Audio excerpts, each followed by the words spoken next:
Salam Viral TV.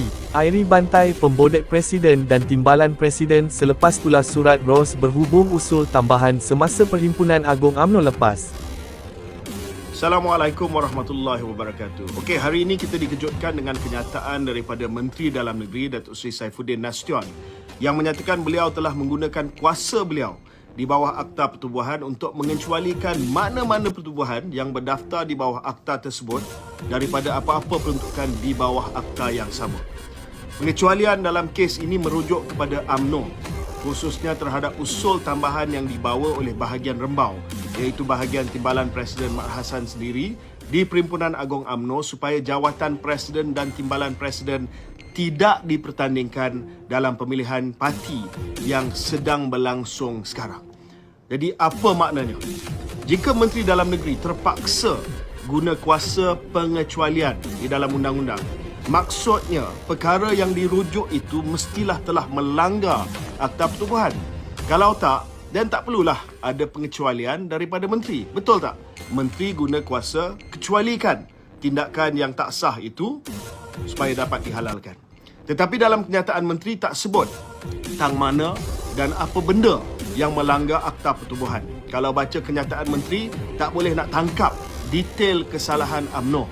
Maka tularlah surat ROS kepada Setiausaha Agung UMNO Mat Maslan bertarikh 2 hari bulan Mac daripada Tuan Haji Nawardi bin Saad, Ketua Pengarah Jabatan Pendaftaran Pertubuhan Malaysia atau singkatannya ROS ataupun Registrar of Societies.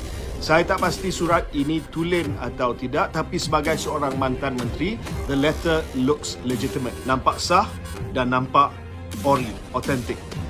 Dalam surat tersebut, bos ROS yang mengawal selia semua pertubuhan termasuk parti politik di Malaysia dengan jelas menulis, berdasarkan semakan pada maklumat dan dokumentasi yang dikemukakan bersama surat UMNO bertarikh 27 Januari, 2 Februari dan 14 Februari 2023. Jabatan ini, ROS, telah mendapati bahawa usul tambahan UMNO yang diputuskan di Perhimpunan Agung UMNO 2022 tersebut adalah tidak teratur serta bertentangan dan bercanggah dengan peruntukan di bawah Pasal 9.3 Perlembagaan UMNO.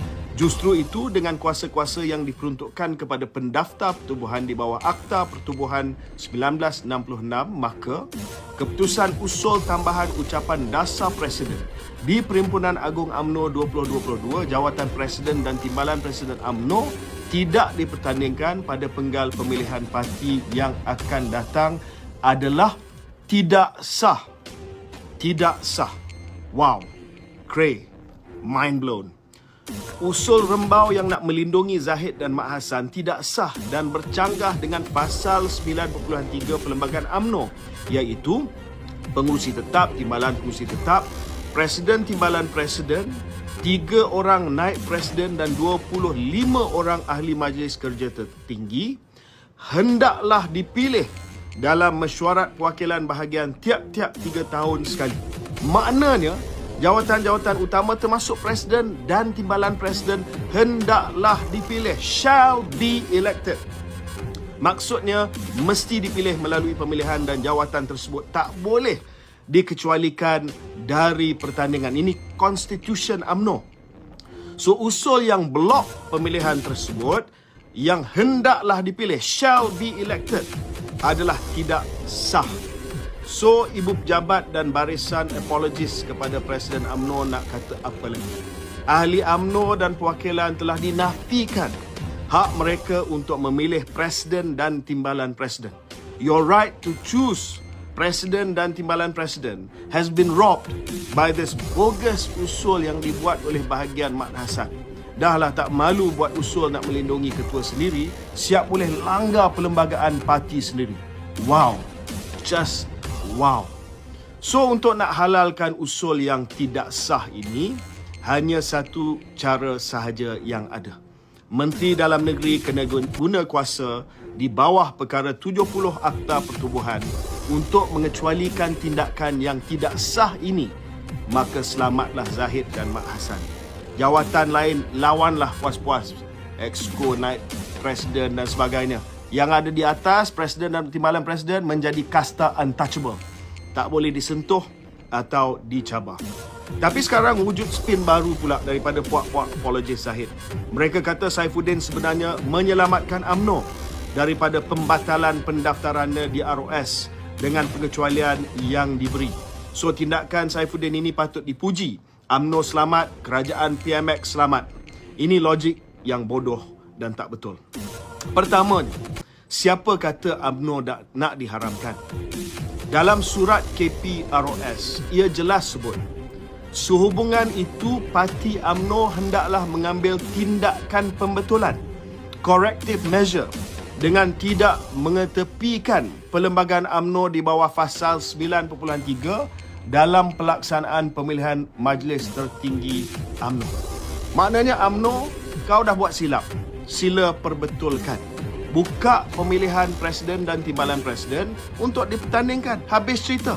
Tak ada nak haramkan UMNO. Tak disebut pun. Ambil tindakan pembetulan, corrective measure. Dah cukup.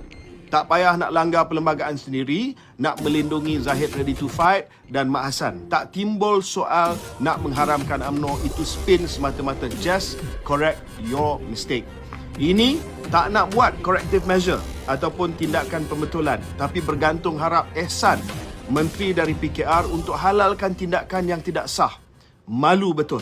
Presiden dan Timbalan Presiden tidak dapat mandat daripada ahli, tapi kekal berkuasa kerana ihsan daripada Menteri PKR. Is this what UMNO is now? Satu last argument daripada puak apologis. Ini semua, tindakan ini semua perlu dibuat kerana real politik. Nak jaga kestabilan kerajaan PMX. Kalau Zahid kalah dalam pemilihan UMNO nanti, kerajaan boleh tumbang. Perikatan Nasional PN akan memerintah semula. KJ, Hisham, Mael, Sabri, semua broker PN. Zahid sahaja yang terbaik bagi PMX dan menjadi perisai kepada kerajaan perpaduan. Saya dah cakap dengan jelas.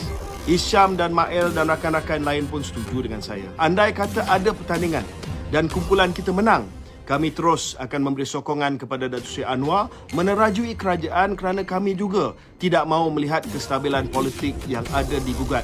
Jadi tak payah nak momokkan orang dengan hujah palsu. Tapi sayangnya, komitmen kami itu tak sempat diuji. Usul tidak sah untuk melindungi TPM kesayangan anda itu dihalalkan juga. Maruah dan hak ahli UMNO dibelakangkan. Sekarang perlembagaan UMNO pun sudah tidak laku. Boleh menjadi bahan permainan demi serakah kuasa. Walaupun saya bukan lagi ahli UMNO, hati saya masih UMNO. Dan sebagai orang UMNO, saya sedih. This is what UMNO is left with. Saya cukup sedih.